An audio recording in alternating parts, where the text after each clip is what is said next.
जय श्री कृष्ण। आइए जानते हैं परिवर्तनी एकादशी कब है। परिवर्तनी एकादशी हर साल भादो मास की शुक्ल पक्ष की एकादशी तिथि को पड़ती है। आपको बता दें कि हर साल 26 एकादशियाँ पड़ती हैं। हिंदू धर्म में एकादशी का विशेष महत्व होता है। महीने में 2 एकादशियाँ पड़ती हैं, एक कृष्ण पक्ष में, एक शुक्ल पक्ष में। बात कर रहे हैं परिवर्तनी एकादशी के बारे में। मान्यता है परिवर्तनी एकादशी के दिन भगवान विष्णु योग निद्रा में रहते हुए करवट बदलते हैं, इसलिए उसे परिवर्तनी एकादशी के नाम से जाना जाता है। कई जगह पर इसे जल झूलन एकादशी तथा पद्मा एकादशी के नाम से भी जाना जाता है। इस साल 2025 में परिवर्तनी एकादशी तिथि का प्रारंभ 3 सितंबर को सुबह 4:54 पर होगा और इस तिथि का समापन अगले दिन 4 सितंबर को सुबह 4:22 पर होगा। ऐसी स्थिति में उदया तिथि के अनुसार 3 सितंबर को ही एकादशी तिथि मनाई जाएगी। 3 सितंबर को ही एकादशी का व्रत किया जाएगा। इस दिन रवि योग का निर्माण हो रहा है, जिसके कारण परिवर्तनी एकादशी का महत्व और भी बढ़ जाएगा। इसके अलावा बुध आदित्य योग का भी निर्माण हो रहा है।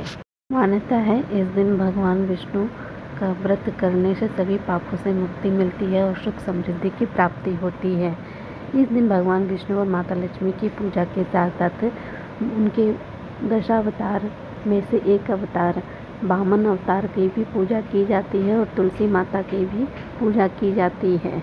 मान्यता है कि इस दिन भगवान श्री कृष्ण अपने ब्रज में माता यशोदा और नंद बाबा के साथ पहली बार ब्रज घूमने के लिए बाहर निकलते हैं, इसीलिए इस दिन पालकी में बिठाकर लाला को पूरा ब्रज घुमाया जाता है और इसी कारण इसे जल झूलने एकादशी के नाम से भी जाना जाता है।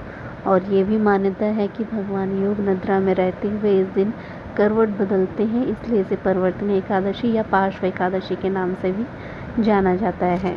एकादशी व्रत का प्रारंभ 10वीं तिथि से ही हो जाता है। इस दिन से ही स्वच्छ भोजन करना चाहिए, लहसुन प्याज नहीं खाना चाहिए।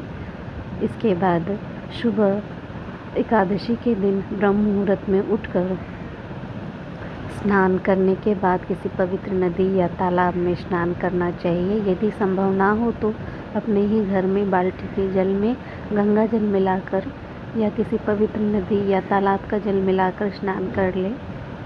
उसके बाद भगवान विष्णु का यथासंभव अपने भक्ति अनुसार भगवान विष्णु और माता लक्ष्मी की एक चौकी पर बिठाकर पीले वस्त्र बिछाकर पूजा करें। उन्हें धूप दीप नैवेद्य फल फूल सभी अर्पित करें।